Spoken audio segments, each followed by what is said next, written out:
Sardine Trésor mitondra tsiro amin'ny fiainantsika isan'andro, manolotra anao ny vaovao. Sardine Trésor amin'ilay tiako be. La 4G Patelma vous présente Ny vaovao. Cahier Triomphe manolotra anao ny vaovao.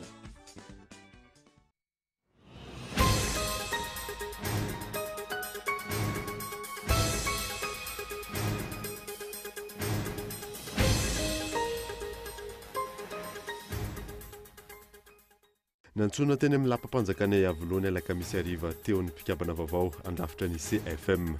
Nampatsahivany filoha tamin'ireo raika amby telopolo namaly ny antso ny lalana nodiavana, nofoazina ny andinindiny ny vitsivitsy tao anatin'ny tondrozotra, novetesina ny andiny dandam-panorenana sy didim-panjakana nananganana ity filan-kevitra ity saingatra amin'izao. Aiza kosa ny fananganana ny fitsarana avo, ny filan-kevitra ekonomika, sosialy ary kolotsaina momba lalam-panorenana. Ny andidin'izay arahanao anaty matoan-dahatsoratra Iandra Arson. Olona mitaiky ezaka goavana ny fanadiovana ny tanàna eto an-drenivohitra, samy manana ny andraikitra manoloana izany n'olom-pirenena sy ny mpitondra. Vokatry ny fanadidina natao, ny toe-tsaina sy ny fahaizan'ireo mpandraraha miara-miasa no takiana. Maresaka iraisam-pirenena nanao andrana nukleary indray ny firenena Korea Avaratra. Andrana bomba hydrogène raha ny voalazan'ny fampandalam-baovao pomba ny fitondrana tany an-toerana. Andrana fahenina tato anatin'ny 12 taona. Ny andidin'izay arahanao afaka fotoana fohy.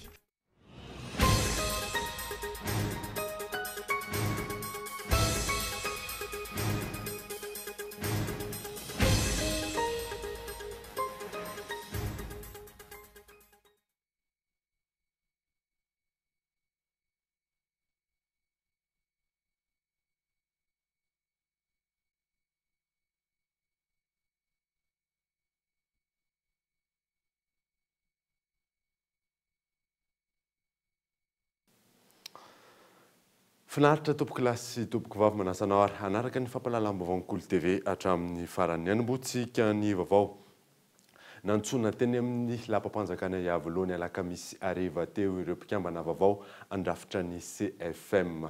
Nampatsiahivan'ny filoha tamin'ireo raika amby telopolo namaly ny antso ny lalana nodiavana, nofoazina ny andiny vitsivitsy tao anatin'ny tondrozotra, novetesina ny andidin'ny lalam-panorenana sy ny didim-panjakana nananganana ity filan-kevitra ity saingatra amin'izao.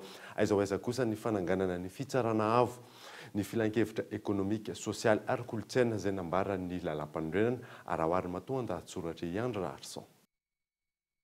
Tampotampoka teo ny azakazana mafy ny fananganana ny filan-kevitry ny fampihavanana malagasy. Tsy nisy iray volana akory voatendry ireo mpikambana andrafitra ity filan-kevitra ity. Hatramin'ireo mpisolo-toerana azy efa fantatra anarana fa misy inona hoy ny mpanara-baovao.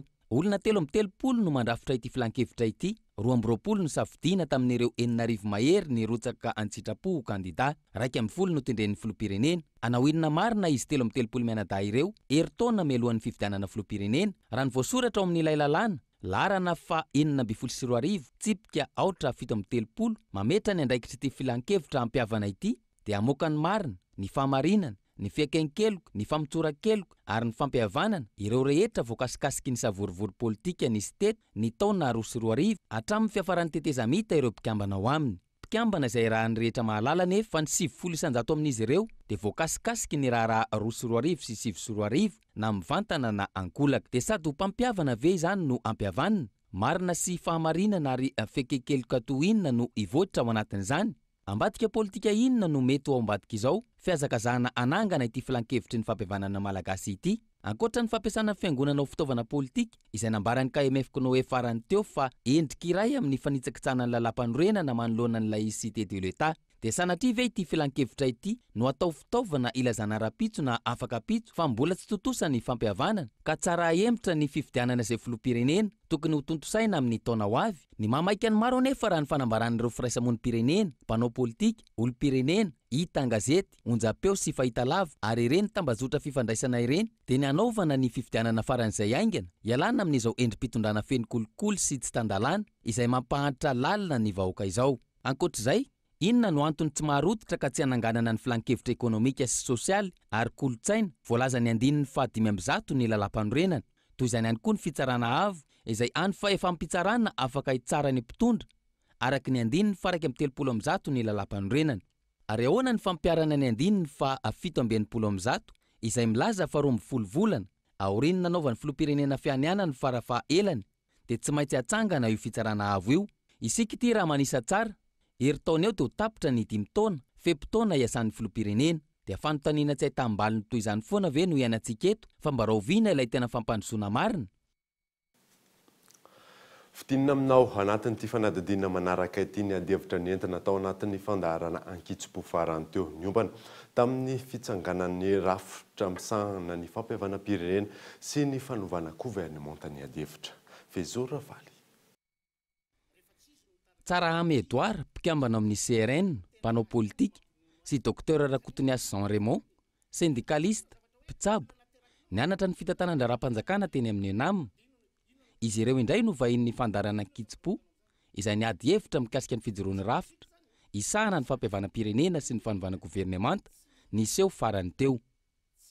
Tamberina ndraikitra manoloana ny olona nanendry azy fotsiny ihany no nataony mpikambana raha ny fanazavana. Tsy izy ihany koa ny fampiavana-pirenena tanterahana amin'izao fotoana izao, raha toka tsy ny profesora Zafy Albert no mitarika azy, hoy ny mpikambana eo anivon'ny CRN, mamolavola izany fampiavana-pirenena izany. Ny tena olana koa zany eto amintsika dia le fomba fanendrena n'ilay tompona andraikitra isan'ambaratongony io dia hitovizako hevitra amin'ilay mpanao politika teo fa tena tsy mitondra vahaolana ho antsika mihitsy, indrindra hoe mbola ny filoham-pirenena no tompony teny farany sy manendry ny ankabeazan'ny mpikambana ao anatin'izany fampiavana-pirenena izany. Hitantsika nge zany efa tsy mahomby fanendrena ny ACC dia tsy mahomby mihitsy le izy satria lasa mivilana be, lasa ohatrany hoe mialatsina amin'ny tefray lasa redevable any amin'le filoham-pirenena nanindry azy le androm-panjakana rehefa avy eo fampihavanana araka ny eritreritry ny filoham-pirenena zany no tanterahana io fa tsy araka n'izay etaetan'ny vahoaka malagasy. Fa raha ohatra ka tsy misy école natokana ho an'ny fampihavana-pirenena eto dia mbola ray aman-dreny président Zafy Albert zay niteraka n'izany fampihavana-pirenena izany no tokony hamelona na hitantana izany fampihavanana zany eto Madagasikara. Fa raha ohatra ka terena natao tefy vai mantatahaka an'izao dia tsy ho tombosoan'ny firenena mihitsy ilay fomba nanataterahana azy. Mikasika ny fanovana gouvernemanta kosa indray, tsy ireo ministera makasika mivantana ny fiainam-bahoaka no voakasika ny fanovana hoy izy ireo, ary ny filoham-pirenena no tokony hametra-pialana voalohany manoloana ny tsy fahombiazana misy. Raha io fanovana gouvernemanta io azo ny atao na ovana injato io ny vanin'arivo io tsy misy fiantraikany amin'ny fiainam-vahoaka mihitsy fa ny tena zavatra tokony jerevana ho anay dia hoe tokony mijery ny fiainam-vahoaka sy ny fanatsarana ny fiainam-vahoaka ny mpitondra. Ny azoko ambara mikasika ny fanovana gouvernemanta dia le tenin'ny filohan'ny repoblika nilaza tao amin'ny fandaharana anankiray izay lazainy fa hoe fotoam-bita. Hoy izy tao anatin'ny fotoam-bita hoe zay rehetra nanankinany andraikitra ka tsy mahavita ny andraikiny tokony hametra-pialana. Zay zany no hitondrako ny hevitro. Eto zany dia miteny fa tokony hametra-pialana ny filohan'ny repoblika satria raha ibarenjaka zay efa nanankinana andraikitra tsy nahavita ny andraikitra efa directeur de cabinet président de république ny sorony, efa PCA ny Hermad ny sorony, apetrany ho ministre ny Raramba iny dikan'izay ny filohan'ny repoblika mihitsy no manana olana ka tokony hametra-pialana ny filohan'ny repoblika mba tsy hampihitsoka tanteraka an'ity firenetsika ity. Rafitinina tsy hitondra vahaolana amin'ny fiainam-pirenena izay mikorosofana tanteraka na ny fijoroan'ny rafitra vaovao isahana ny fampihavana-pirenena no ny famolavolohana azy tsy mety hatramin'ny amin'ny fotony, na ihany koa ny fanovana gouvernemanta na fanovana prime ministre sy tompon'andraikitra ambony matety pitranga eto amin'ny firenena, variana amin'ny fikatsahana tombotsoa manokana sy ny fanaovana kajikajy politika ny mpitantana eto amin'ny firenena, antony mahatonga ny firenena tsy mety ho tafarina. Lafim-baovao hafa kosa indray dia mbola mitaky ezaka goavana ny fahadiovana ny tanàna eto Andrenivohitra. Samy manana ny andraikitra manoloana izany ny olom-pirenena sy ny mpitondra vokatry ny fanadadiana natao modeny toe-tsaina sy ny fahaizan'ireo mpandraraha miara-miasa no takiana. Fanadadiana rindra Randranomanana. Antoko ny fampandrosoana eo amin'ny firenena iray ny fahaiza-miaina izay tokony toetra eo anivon'ny fiarahamonina. Tafiditra ao anatin'izany ny fanadiovana ny tanàna sy ny fanajana ny fananana iombonana eny an-dalana. Mbola tsy kolontsain'ny malagasy ny fitandremana eo amin'ny fahadiovana. Vokany tao anatin'ny taona maro nanjary lasa olana teto Andrenivohitra ny fako izay nivangogo iran'ny tanàna. Fiovana eo amin'ny toe-tsaina sy ny fihetsika no takiana eo amin'ny olom-pirenena tsirairay sy ny tompon'andraikitra. Amizay ampianarina zany olona hoe rehefa madio ianao dia salama. Rehefa salama ianao afaka miasa. Rehefa miasa ianao afaka mandroso dia mitombony miakatra ny niveau de vie aminao amin'izay fotoana izay. Fa samy va commune urbaine ny arrondissement Fokotany RF2 dia misy an'ilay état civil misy koa manao resaka hygiène assainissement. Dia ny ho an'ny RF2 zao ohatra atao ny renforcement ny capacité en zareo dia ny raha hoe izy rehetrarehetra dia atao hoe gestion unique ny tokony ho izy. Ny fahaiza-miaina izay tokony averina amin'ny fandaharam-pianarana raha ny sosikevitra naroso ny fikambanana tsy miankina amin'ny fanjakana iray. Ilaina ny famolavolana ny sain'ireo mpianatra an-tsekoly mba hisiany fanajana ny tanàna amin'ny ankabeny. Ny mpianatra zany dia ampidirinao amin'ny fandaharam-pianarana mihitsy ny fahadiovana sy fidiovana. Fa sarotra be no mampita an'ilay izy fa tsy maintsy hoe miaraka miasa daholo zany olona rehetra. État civil hafa angamba ny mbola kandoa zany izay hoe andao ampidirina ao anatin'ny fandaharam-pianarana ilay fahadiovana sy fidiovana. Faritra maro eto Andrenivohitra no miaina miaraka amin'ny fako, misongadina eny an-dalambe ny loto ary efa fahazarana ho an'ny rehetra izany. Tsy misy ny fiovan'n-tsaina ampivoatra izany ho an'ny tompon'andraikitra na ho an'ny olom-pirenena ihany koa. Misy ireo sosikevitra atolotra ireo fikambanana maro ary afaka ampiarana eto amintsika. Tsy fahampian'ny finiavana ampivoatra ny tanàna no olana hatrany eto Madagasikara. Olona roa saika hanafika mpivarokena teny Ampasika omaly hariva no lavon'ny mpitandron'ny filaminana. Telo moa no voalaza fa saika hanao izay fanafiana izay fa roa no maty teo ny eo. Tafatsoaka kosa ny anankiray namany. Tsy voalohany no nisy ny fanafiana eny amin'iny faritra iny raha ny vitarainan'ny mponina. Fanampanazavana. Amin'ny fandriampahalemana zany tsy milamina fa mikorotana na isanandro dia efa ohatr'izay. Menakio zany nisy posta dia polisy teto azonao nefa niala. Nalan'ny lehibe zany nalan'ny tsy haiko izay nanala azy dia efa mikatona dia mba maniry zay ny iverenan'ilay posta satria tsy milamy eto an-tanàna. Fisehoan'ilay zavatra aloha izay tsy hita fa basy mipoaka dia efa maty ilay olona no tonga izay. Alohan'ny anarahantsika ny tohin'ny vaovao ireto misy dokavalo.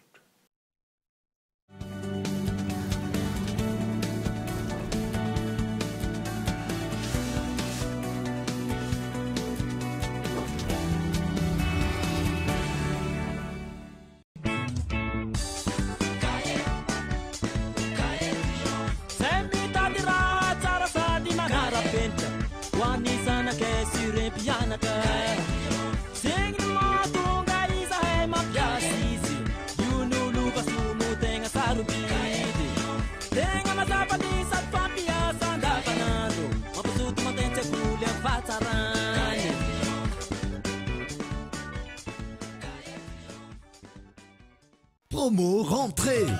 La fibre Baitelma est à seulement 249 000 arias. Partout à Madagascar, vite installé. Illimité. Ultra rapide. Seulement à 249 000 arias. La fibre Baitelma, c'est maintenant. Telma, numéro 1 de l'Internet à Madagascar.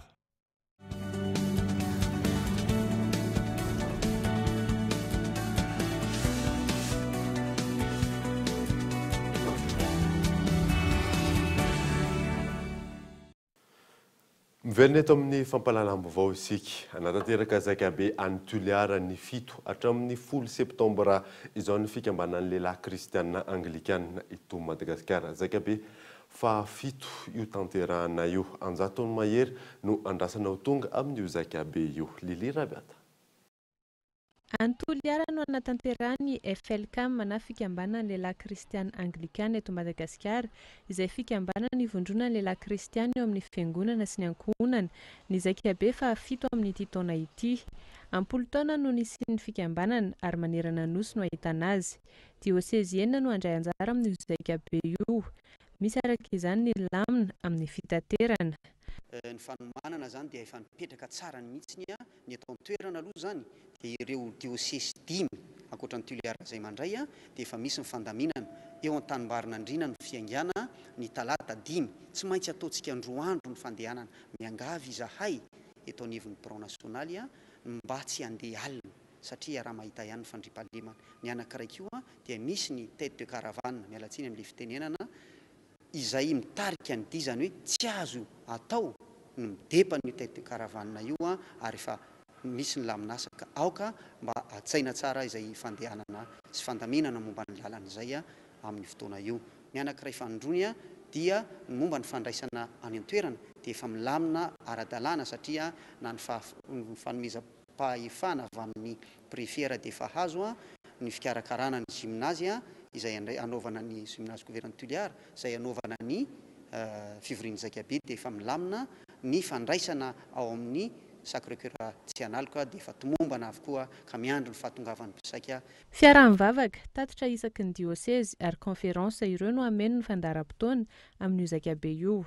Anisan'izany asambomiery zany loha hevitra dia ny andraikitry ny lehilahy eo amin'ny fampandrosoana ny Eklezia Anglikana eto Madagasikara ny fampiraisana iombonana ny Eklezia eo anivon'ny fiangonana Anglikana ary momba ny conférence débat dia misy ny aumônier national monseigneur Gilbert Ratelson ny Fianaratsoa izay amelabelatra ny lehilahy kristianina manoloana ny kolikoly ary ny monseigneur Samuel John Ranarvelo eveka eto Antananarivo izay amelabelatra ny lehilahy kristianina sy ny tontolo iainana ary farany dia ny révérend Mami André Bovonjy no anazava ny tsara ho fantatra momba maha-anglikana dia avy eo ny asabotsy ariva misy amin'ny fitsangatsanganana iarahana fialamboly any Mangily ary ny fitsidihana ny tanàna ny Toliara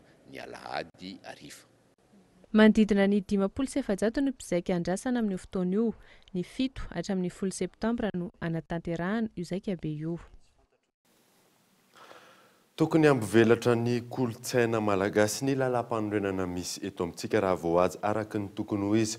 Hoy ireo tanora misehatra amin'izay kolotsaina izay nisy ny fampiratiana lalam-panorenana natao tsetsy amin'ny zaridaina na Taninarenina. Fanadininy ny oramanitra. Maro amin'ny malagasy no tsy mahafantatra ny lalam-panorenana amin'ny ankapobeny. Tsy fahalalana izay mitarika ihany koa ho amin'ny tsy fanajana. Manoloana hitranga io, tanora maro misehatra eo anivon'ny kolotsaina nanao fampahafantarana izay lalam-panorenana izay androany tamin'ny alalan'ny fampiratiana ireo andindarana voasoratra eo anatin'izany lalam-panorenana izany.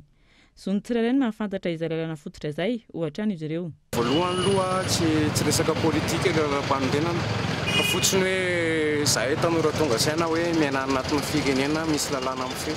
Misy lalàna fototra fa ny olombelona mifanerasera sy mampivoatra an'ilay tanàna. Dia ny anjara asana eto amin'ny lalam-panorenana dia ny ampahafantatra fotsiny hoe raha malagasy misy lalàna amin'ny firenenty firenentsika ity.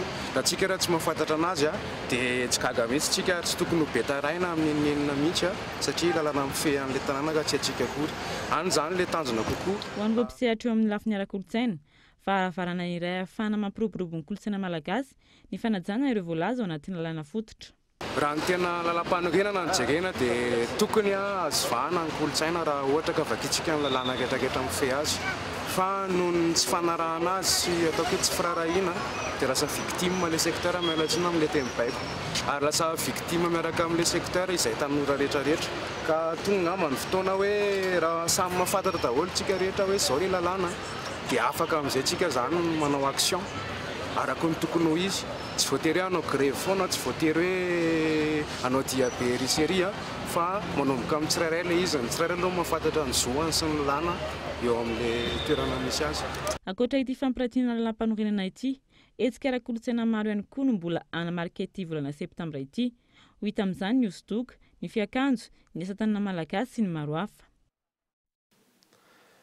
Vaovao ara-panatanjahantena kosa indray dia miatrika ny fanomanana ny hetsika ny Toliara ireo mpitisy mpilalao fanatanjahantena eo anivon'ny ministera Isatsokajany.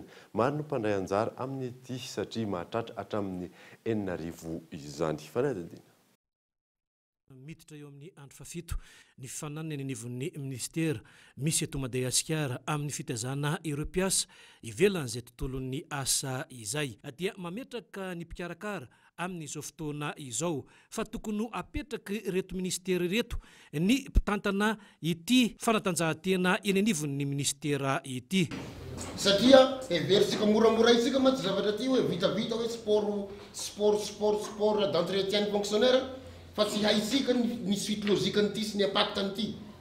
Satria ny prime ministre koa lehibenay koa chef de l'administration chef sika fonctionnaire manao sport ka sy tianay ho mouillé agnatina zavatra raha. Fa ny ahy zany raha vao misy zavatra tsy mazava dia atoroko anareo.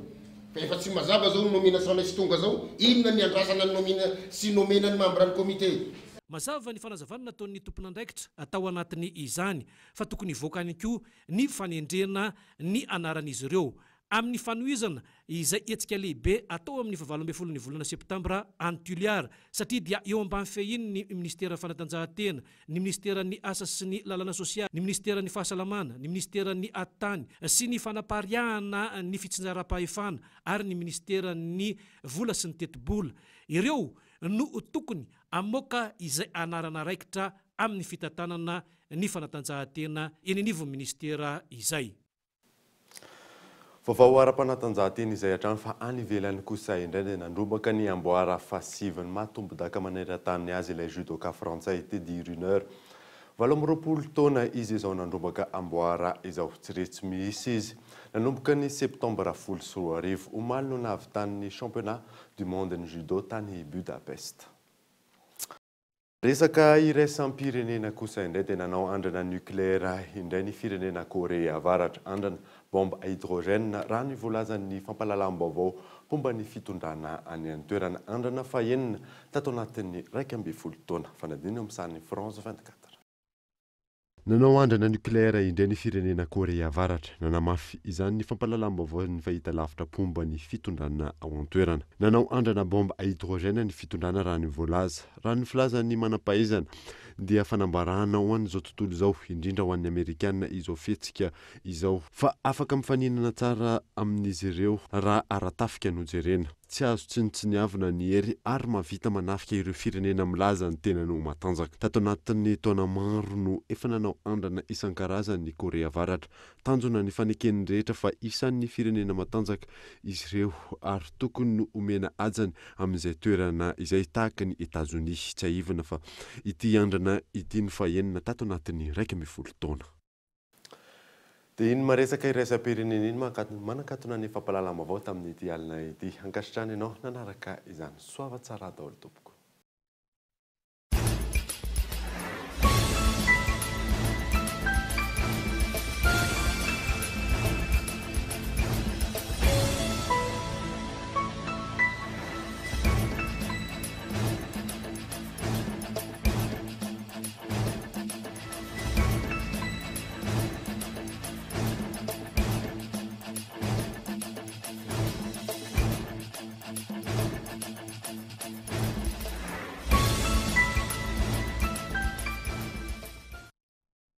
La 4G Baitelma vous a présenté Ni Vavao.